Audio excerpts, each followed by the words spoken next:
नमस्कार दोस्तों, स्वागत है आपका। आज हम हरियाणा शिक्षक पात्रता परीक्षा वर्ष 2011 में पूछे गए पर्यावरण अध्ययन के कुछ खास प्रश्नों को हल करेंगे। प्रश्न नंबर पहला है, पाल, प्रत्याहार और राष्ट्रकूट डैश पर नियंत्रण के लिए लड़े जो कि हर्ष के बाद शक्ति का प्रतीक था।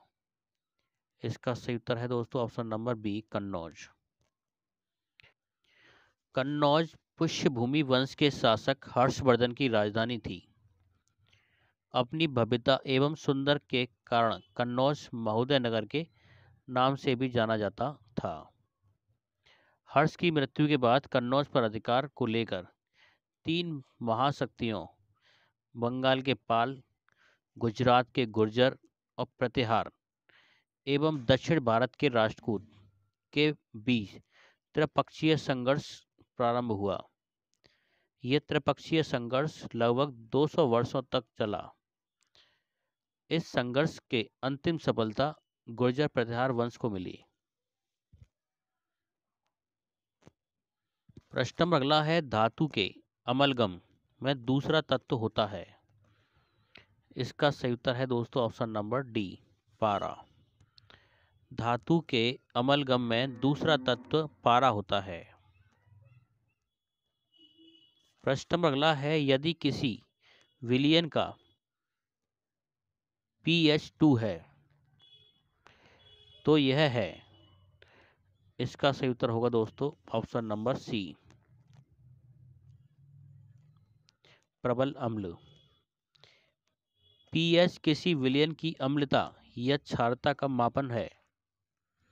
शुद्ध जल को तटस्थ न्यूट्रल माना जाता है तथा शुद्ध जल का pH मान 7 होता है।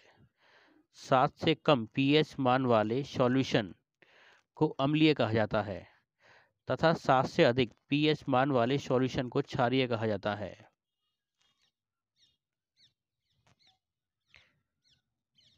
प्रश्न नंबर अगला है, निम्न में से प्राचीनतम वेद कौन सा है।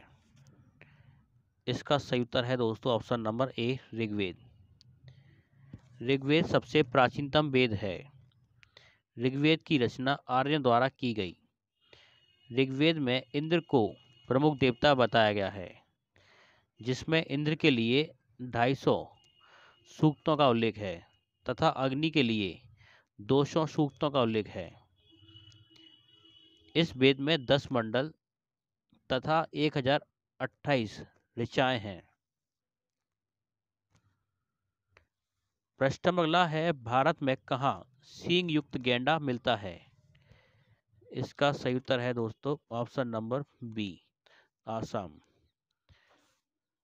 भारत के आसाम में सींग युक्त गेंडा मिलते हैं।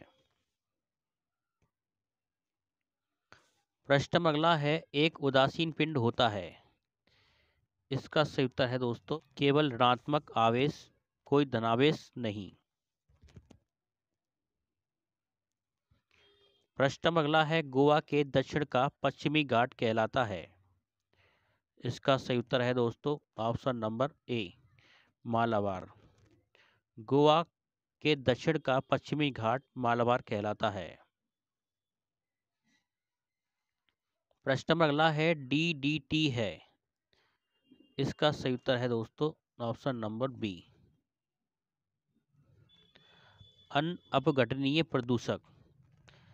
DDT पहला आधुनिक कीटनाशक था जो मलेरिया के विरुद्ध प्रयोग किया गया था। प्रश्न नंबर अगला है, लोदी वंश की स्थापना किसने की। इसका सही उत्तर है दोस्तों ऑप्शन नंबर ए, बहलोल लोदी। लोदी वंश की स्थापना बहलोल लोदी ने की थी और अपनी राजधानी दिल्ली बनाई। प्रश्न नंबर अगला है, निम्न में से कौन सा जीवाणु जल प्रदूषण के रूप में काम आता है। इसका सही उत्तर है दोस्त कॉलीफॉर्म। प्रश्न नंबर अगला है, बुद्ध का जन्म स्थान है। इसका सही उत्तर है दोस्तों option number C, Lumbini. Gautam Buddha का जन्म लुम्बिनी में हुआ था। इनके पिता का नाम शुद्धोदन था जो कि शाक्यगण के मुखिया थे और इनकी माता का नाम महामाया। जन्म के 7वें दिन ही इनकी मां का देहांत हो गया था। इनका लालन पालन इनकी मौसी प्रजापति गौतमी ने इनका लालन पालन किया था। प्रश्न नंबर अगला है, निम्न में से कौन सा मौलिक अधिकारों के उपयोग का एक उदाहरण नहीं है? इसका सही उत्तर है दोस्तों ऑप्शन नंबर डी, बच्चों द्वारा पैतृक संपत्ति का उत्तराधिकारी पाना। प्रश्न नंबर अगला है, रासायनिक अभिक्रिया के संदर्भ में निम्न में से कौन सा सही है? इसका सही उत्तर है दोस्तों ऑप्शन नंबर सी, रासायनिक अभिक्रियाओं में रासायनिक बंधों का टूटना व बनना होता है। प्रश्न नंबर अगला है, प्रतिवर्ती क्रिया में प्रतिवर्ती चाप निम्न द्वारा बनता है। इसका सही उत्तर है दोस्तों ऑप्शन नंबर बी, संवेदांग, मेरुरज्जु और मांसपेशी। प्रश्न नंबर अगला है, जर्मनी के एकीकरण के पीछे किसका दिमाग था? इसका सही उत्तर है दोस्तों option number C, Bismarck. Germany के एकीकरण के पीछे बिस्मार्क का हाथ था और दिमाग भी था। प्रश्न नंबर अगला है, 2011 की जनगणना के अनुसार भारत में जनसंख्या घनत्व है। इसका सही उत्तर है दोस्तों ऑप्शन नंबर ए, 382 प्रति किलोमीटर क्षेत्र में रह रही जनसंख्या को जनसंख्या घनत्व की संज्ञा दी जाती है। वर्ष 2011 की जनसंख्या के अनुसार भारत का जनसंख्या घनत्व 382 है। प्रश्न नंबर अगला है, यदि एक चुंबक की छड़ को लंबाई से 4 टुकड़ों में काटा जाए तो ध्रुवों की संख्या होगी। इसका सही उत्तर है दोस्तों ऑप्शन नंबर सी, 8। यदि किसी चुंबक को 4 टुकड़ों में काटा जाएगा तो ध्रुवों की संख्या 8 होगी। प्रश्न नंबर अगला है, ह्यूमन डेवलपमेंट रिपोर्ट 2010 में भारत का स्थान है।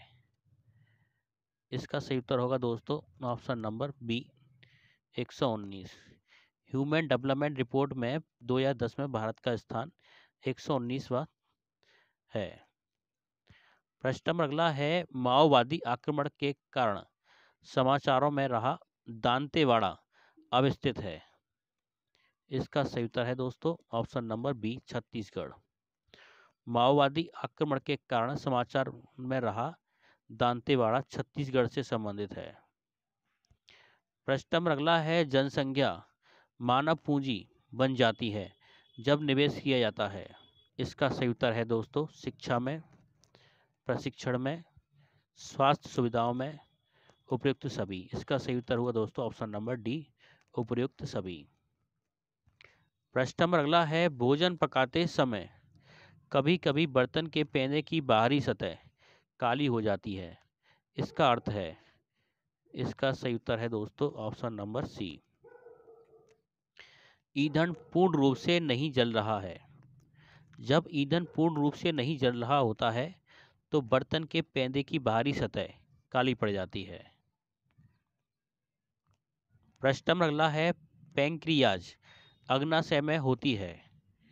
इसका सही उत्तर है दोस्तों ऑप्शन नंबर सी, केवल एक प्रकार की कोशिकाएं जो अंतःस्रावी एवं बाह्यस्रावी दोनों प्रकार से कार्य करती है।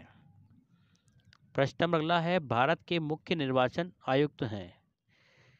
इसका सही उत्तर है दोस्तों ऑप्शन नंबर डी, उपयुक्त में से कोई नहीं। भारत के मुख्य निर्वाचन आयुक्त वर्तमान में सुनील अरोड़ा जी हैं।